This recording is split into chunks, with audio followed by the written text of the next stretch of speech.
Hello students, welcome to my channel. Previous class में हमने NPO chapter start किया था। आज हम उसे ही कंटिन्यू करेंगे। प्रीवियस क्लास में हमने इनकम एंड एक्सपेंडिचर अकाउंट तक कंप्लीट कर लिया था। नेक्स्ट हम आज कंटिन्यू करेंगे। सबसे पहले हमारे पास है difference between income and expenditure account and profit and loss account. अब इनका डिफरेंस हम डिटेल में समझेंगे। Nature it is prepared by non trading organisation. जो कि इनकम एंड एक्सपेंडिचर है वो नॉन ट्रेडिंग ऑर्गेनाइजेशन के द्वारा बनाया जाता है। नॉन ट्रेडिंग ऑर्गेनाइजेशंस मतलब जिनका मेन मोटिव प्रॉफिट अर्न करना नहीं होता बल्कि सोसाइटी को सर्व करना होता है, जैसे एनजीओस हो गई। Next is profit and loss account. Profit and loss account बनाया जाता है ट्रेडिंग और मैन्युफैक्चरिंग कंसर्न्स की हेल्प द्वारा, क्योंकि इन्होंने प्रॉफिट अपना कमाना होता है और इन्होंने अपना प्रॉफिट और लॉस चेक करना होता है, इसलिए ये अकाउंट बनाते हैं। Next is purpose. Income and expenditure account बनाया जाता है सरप्लस और डेफिशिएट चेक करने के लिए। प्रॉफिट और लॉस अकाउंट बनाया जाता है किसी पर्टिकुलर टाइम ऑफ पीरियड का प्रॉफिट चेक करने के लिए। Next is share of surplus और प्रॉफिट। जो भी इनकम और एक्सपेंडिचर अकाउंट में सरप्लस आता है वो आगे कैपिटल फंड में ऐड किया जाता है, और ये जो है पर्सनल मेंबर्स के यूज़ नहीं कर सकते, अपने पर्सनल यूज़ के लिए विड्रॉ नहीं कर सकते। Next is profit and loss account. जो प्रॉफिट एंड लॉस अकाउंट में प्रॉफिट आता है वो मेंबर्स ओनर्स के बीच में डिस्ट्रीब्यूट होता है, और ये अपने पर्सनल यूज़ के लिए इसे यूज़ कर सकते हैं, जिसको हम ड्राइंग्स कहते हैं। Next is basis of preparation. Income and expenditure account कहाँ से बनता है? रिसीट एंड पेमेंट अकाउंट की हेल्प से। ऐसे ही प्रॉफिट एंड लॉस अकाउंट किसकी हेल्प से बनता है? ट्रायल बैलेंस की हेल्प से। Next is opening items. Income and expenditure account किसी भी ओपनिंग आइटम के साथ स्टार्ट नहीं होता। प्रॉफिट एंड लॉस अकाउंट में ग्रोस प्रॉफिट या ग्रोस लॉस होता है, जिसके साथ वो स्टार्ट होता है। Next is difference between receipt and income. अब हम रिसीट और इनकम का डिफरेंस देखेंगे। फर्स्ट है कैपिटल एंड रिवेन्यू। हमें पता है कि रिसीट में कैपिटल और रिवेन्यू दोनों आइटम्स इंक्लूड होती हैं, और इनकम में ओनली कैपिटल नेचर की आइटम्स इंक्लूड होती हैं। Next is prepaid items. इसमें जो भी अमाउंट किसी पर्टिकुलर पीरियड में रिसीव की होती है उसको नोट किया जाता है, चाहे वो पास्ट हो, प्रेजेंट हो या फ्यूचर हो, किसी भी पीरियड की हो, लेकिन वो इंक्लूड होती है। नेक्स्ट इनकम में सिर्फ करंट अकाउंटिंग पीरियड की ही इनकम को इंक्लूड किया जाता है, पास्ट और फ्यूचर की इनकम को इंक्लूड नहीं किया जाता। नेक्स्ट है non cash item. Non cash item में सबसे पहले है रिसीट। रिसीट में हम वही अमाउंट को इंक्लूड करते हैं जो हमारे हाथ में हो, मतलब जो मनी हमें मिल गई हो, और इनकम हमने जितना भी कमाया है, जितनी भी इनकम अर्न की है उसे नोट करते हैं। एग्जाम्पल के साथ देखते हैं, जैसे हमारे पास 50,000 इनकम है हमारी, उससे हमें 30,000 रिसीव हो गए, तो ये जो है रिसीट में ऐड होगा, क्योंकि 30,000 हमें रिसीव हुआ है तो वो कैश हमें मिल गई है। लेकिन इनकम हमारी क्या होगी? 50,000, क्योंकि हमने अर्न तो 50,000 किया है, लेकिन उसमें रिसीव हमें 30,000 हुआ है, तो 30,000 एज हम कैश इंक्लूड करेंगे, लेकिन दोनों का टोटल फिर से 50,000 ही हमारी इनकम होगी। Next is nature of account. Receipt real भी हो सकती है, पर्सनल और नॉमिनल अकाउंट तीनों में हो सकती है, लेकिन इनकम सिर्फ नॉमिनल अकाउंट की होती है। Next is received amount. Receipt में अगर हमें कोई भी अमाउंट रिसीव होती है तो उसे हम रिसीट कहते हैं, लेकिन अगर इनकम में हमें कोई भी इनकम रिसीव होती है उसे हम इनकम कह भी सकते हैं और नहीं भी। Next is sides of the account. Receipt कहाँ पर नोट होती है? डेबिट साइड पर कैश बुक के और रिसीट एंड पेमेंट अकाउंट के। और इनकम कहाँ पर रिकॉर्ड होती है? क्रेडिट साइड पे इनकम और एक्सपेंडिचर अकाउंट के। Next is difference between payment and expenditure.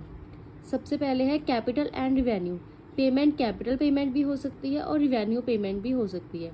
Expenditure सिर्फ रिवेन्यू आइटम होती है, और ये रिकॉर्ड कहाँ पर होती है? इनकम और एक्सपेंडिचर अकाउंट में। Next is period of time. It is the amount पे ड्यूरिंग द ईयर। इसका मतलब है कि हमने इस साल जितने भी पैसे दिए, वो चाहे वो फ्यूचर के रिलेटेड हो, चाहे पास्ट के रिलेटेड हो, चाहे प्रेजेंट के रिलेटेड हो, लेकिन इसमें हमने जितने भी पैसे दिए वो इंक्लूड होते हैं। नेक्स्ट एक्सपेंडिचर में है it is the amount payable for the year. इसमें हमने जितने भी पैसे पे किए हैं किसी पर्टिकुलर टाइम ऑफ पीरियड के लिए वो इंक्लूड होते हैं। Next is nature of account. Payment real account भी हो सकती है, पर्सनल और नॉमिनल अकाउंट में भी इंक्लूड हो सकती है। एक्सपेंडिचर सिर्फ नॉमिनल अकाउंट का ही नेचर में इंक्लूड होती है। Next is paid amount. Payment में अगर कोई भी कैश हम पे करते हैं तो उसे हम पेमेंट ही कहते हैं, लेकिन एक्सपेंडिचर में अगर हम कोई भी कैश पे करते हैं उसे हम एक्सपेंडिचर कह भी सकते हैं और नहीं भी कह सकते। Next is sides. पेमेंट कहाँ पर रिकॉर्ड होती है? क्रेडिट साइड पर कैश बुक के और रिसीट एंड पेमेंट अकाउंट के। ऐसे एक्सपेंडिचर कहाँ पर रिकॉर्ड होता है? डेबिट साइड पर इनकम एंड एक्सपेंडिचर अकाउंट के। प्रीवियस क्लास में हमने रिसीट एंड पेमेंट अकाउंट और income and expenditure account complete किया था। अब आज हम बैलेंस शीट को स्टार्ट करेंगे। Non profit organisations balance sheet बनाती है जिसमें एसेट्स और लायबिलिटीज़ को नोट किया जाता है। बैलेंस शीट की हेल्प से ही पता चलता है कि कंपनी के पास कितने एसेट्स हैं और कितनी लायबिलिटीज़ उन्होंने पे करनी है। ये किसी पर्टिकुलर टाइम पीरियड के लिए बनाई जाती है। अगर हमारे एसेट्स ज़्यादा हैं लायबिलिटी से तो उसे हम कैपिटल फंड कहते हैं और उसके बाकी नेम है एक्यूमुलेटेड फंड, कॉर्पस फंड और general fund. Next is preparation of final balance sheet. Preparing a balance sheet is the last step of the accounting cycle. कोई भी बैलेंस शीट बनाना एक लास्ट स्टेप है किसी भी अकाउंटिंग पीरियड का। इससे हमें फाइनेंशियल पोजीशन पता चलती है बिजनेस की किसी स्पेसिफिक डेट के लिए। इसमें हम एसेट्स और लायबिलिटीज़ को नोट करते हैं। इससे हमें पता चलता है कि कितने हमारे पास एसेट्स हैं और कितनी हमारे पास लायबिलिटीज़ हैं और ओनर की कितनी इक्विटी है। नेक्स्ट हमारे पास है steps to prepare balance sheet. Balance sheet बनाने के क्या स्टेप्स हैं? First is gather closing balance, second is classifying items, third is format balance sheet and fourth is ensure balance. अब इसे हम डिटेल में समझेंगे। First is gather closing balance. जब हमने सभी एडजस्टमेंट्स कर ली जैसे डेप्रिसिएशन की, आउटस्टैंडिंग एक्सपेंसेस की, तो जो बैलेंस एंड में हमारे पास बचेगा ट्रायल बैलेंस में हम उसे नोट करेंगे। Next is classify items. Balance sheet बनाने के लिए हमें सबसे पहले आइटम्स को क्लासीफाई करना होगा। आइटम्स बैलेंस शीट में 3 तरीके की होती हैं। First is asset, second is liabilities and third is capital. अब हम इनको डिटेल में समझेंगे। सबसे पहले हमारे पास है एसेट्स। एसेट्स क्या होते हैं? जो कंपनी ने अर्न किए होते हैं, जो कंपनी के अपने अचीव किए होते हैं।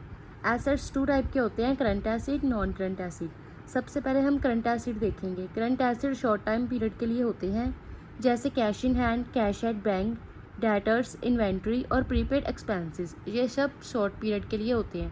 ऐसे ही नॉन करंट एसेट्स हैं वो लॉन्ग टर्म पीरियड के लिए होते हैं जैसे मशीनरी, फर्नीचर, बिल्डिंग और डेप्रिसिएशन। जैसे हम मशीनरी है वो लॉन्ग पीरियड के, अगर एक बार परचेज़ कर ली तो वो लॉन्ग पीरियड के लिए ही चलती है। ऐसे ही फर्नीचर भी लॉन्ग पीरियड के लिए ही होता है। तो ये नॉन करंट एसेट्स हैं जो कि लॉन्ग टर्म पीरियड के लिए होते हैं। नेक्स्ट हमारे पास है लायबिलिटीज़, जो कि बिजनेस ने पे करनी होती है किसी और को, जैसे कि क्रेडिटर्स को, ऐसे जिसको पे करनी होती है वो है लायबिलिटीज़। लायबिलिटीज़ भी आगे 2 टाइप्स की हैं, करंट लायबिलिटीज़ और नॉन करंट लायबिलिटीज़। सबसे पहले हम करंट लायबिलिटीज़ देखेंगे।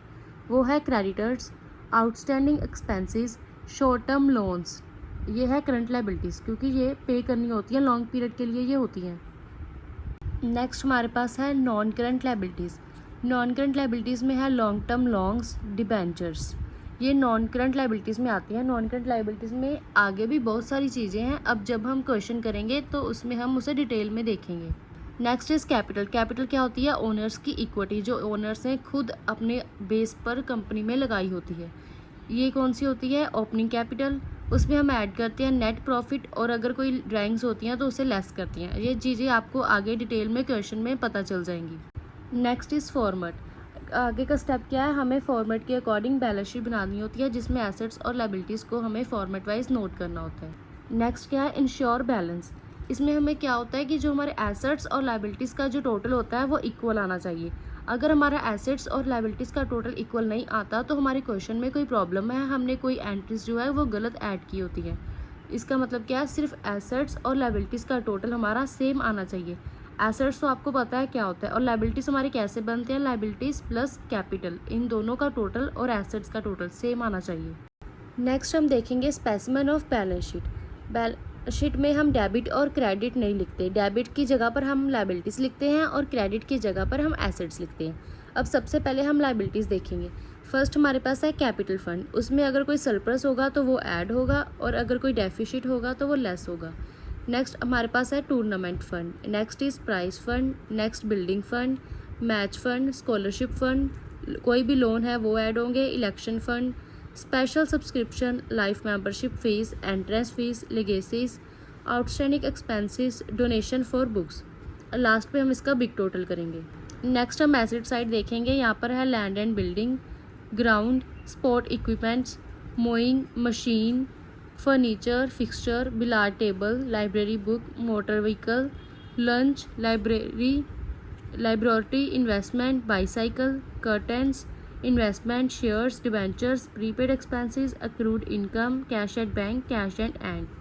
अब लास्ट में इनका बिग टोटल करेंगे। ये जो बिग टोटल हमने करना है ये हमारा इक्वल होना चाहिए। अगर इक्वल होगा तो हमारा जो ट्रांजैक्शंस का रिकॉर्ड है वो सही है। अगर ये इक्वल नहीं हुआ तो हमारे ट्रांजैक्शंस का रिकॉर्ड है वो सही नहीं है, उसमें कुछ ना कुछ सही करने की ज़रूरत है।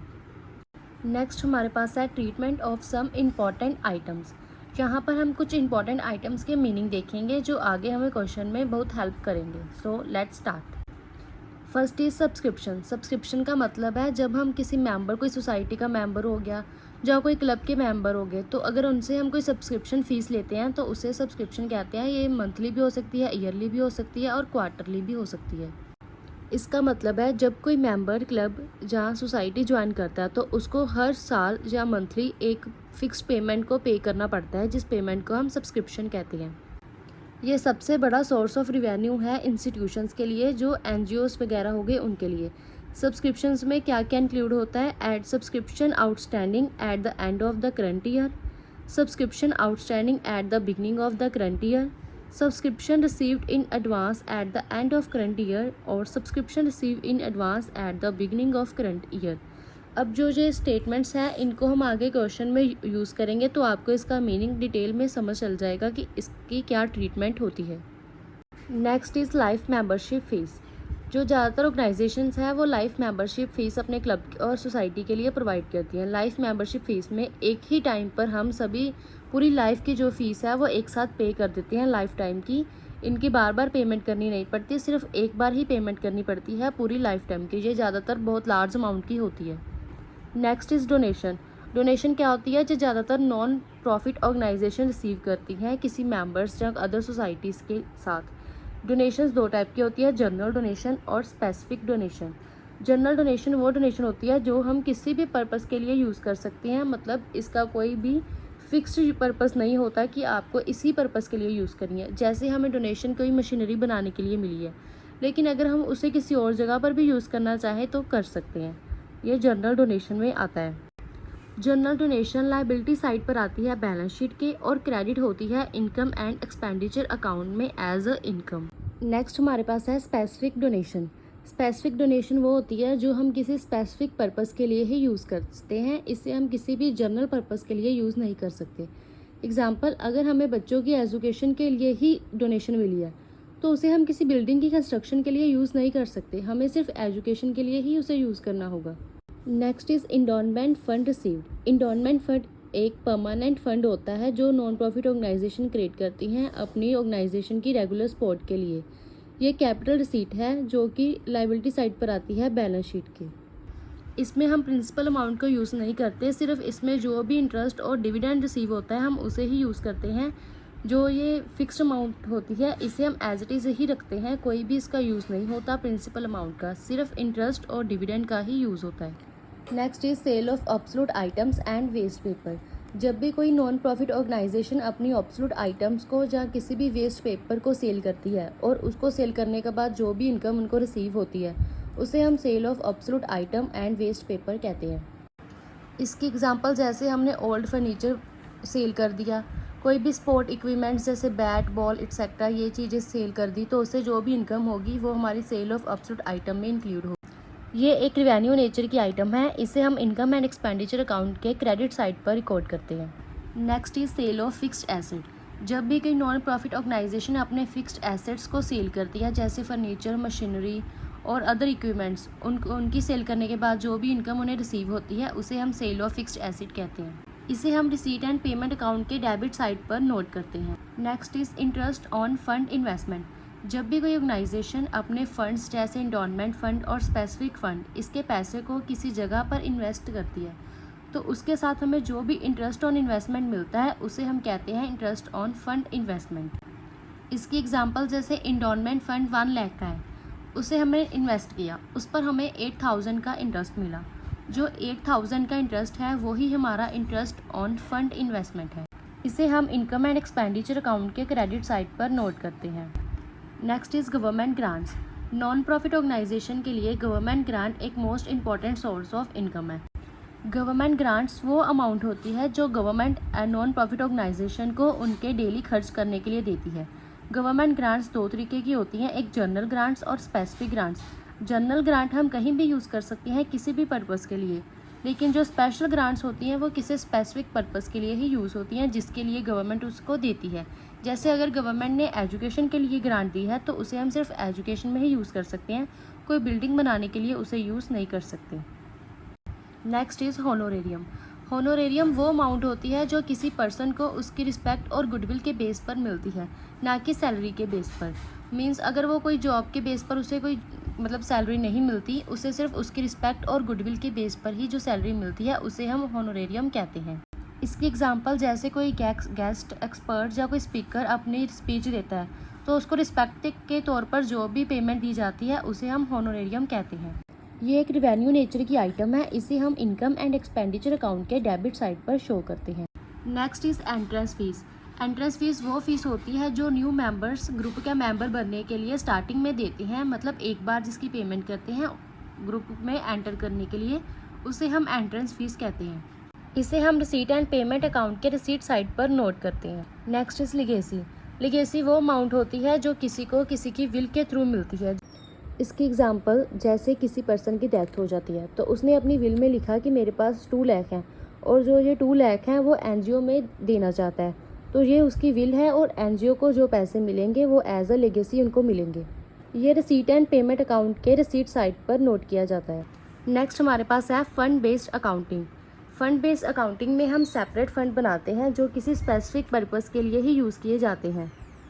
फंड बेस्ड अकाउंटिंग ज़्यादातर गवर्नमेंट बॉडीज़, एनजीओज़ और नॉन प्रॉफिट ऑर्गेनाइजेशंस ही यूज़ करती हैं। इसकी एग्जांपल जैसे किसी स्कूल को 50,000 मिले लाइब्रेरी की डेवलपमेंट के लिए, तो जो ये 50,000 है वो सिर्फ लाइब्रेरी की डेवलपमेंट के लिए ही यूज़ होने चाहिए, किसी और पर्पज़ के नहीं। और सेकंड एग्जांपल जैसे 30,000 उसने दिए स्पोर्ट्स एक्टिविटी के लिए, तो ये 30,000 सिर्फ स्पोर्ट एक्टिविटी के लिए ही यूज़ होने चाहिए, ना कि लाइब्रेरी फ़ंड के लिए। Next is feature of fund based accounting. First है separate fund. Fund based accounting में सेपरेट फंड बनाए जाते हैं जैसे building fund, salary fund and each fund is maintain separately, और हर एक फंड सेपरेटली मेंटेन किया जाता है। Next is specific use. हर फंड अपने स्पेसिफिक पर्पस के लिए ही यूज़ किया जाता है। फंड्स के पैसा एक साथ मिक्स नहीं कर सकते, मींस किसी भी फंड का पैसा किसी और पर्पस के लिए यूज़ नहीं कर सकते। जिस पर्पस के लिए वो फंड बना है उसी पर्पस के लिए उसे यूज़ करना होगा। Next is independent accounting. हर एक फ़ंड की अपने ही अकाउंट्स होते हैं जिसमें वो इनकम, एक्सपेंस, एसेट्स और लायबिलिटीज़ को नोट करते हैं। इनके जो फ़ंड होते हैं वो मिक्स नहीं हो सकते, अपने ही पर्पस के लिए इन्होंने यूज़ करने होते हैं और अपने ही अकाउंट इन्होंने मेंटेन करने होते हैं। Next is transparency. इसमें हम क्लियरली देख सकते हैं कि कितनी मनी हमने रिसीव की है और कितनी मनी हमने किस पर्पस के लिए यूज़ की है। Next is accountability. ऑर्गेनाइजेशन जो है रिस्पॉन्सिबल होती है अपने फंड्स को प्रॉपरली यूज़ करने के लिए। जब जो वो एज अ डोनेशन और ग्रांट के थ्रू मिले हो तो उनको अपने फंड्स जो हैं प्रॉपर वे से एक्यूरेटली मेंटेन और यूज़ करने होते हैं। Next is budget control. जब हर एक फ़ंड का अपना बजट बना होगा तो उस बजट के बेस पर ही आगे का काम किया जाएगा, जिससे बजट कंट्रोल होगा और एक्सपेंसेस पर मॉनिटरिंग होगी रेगुलरली, जिसकी हेल्प से हमारे एक्सपेंसेस कंट्रोल होंगे और बजट जो है प्रॉपर वे से मेंटेन किया होगा। Suitable for NPO.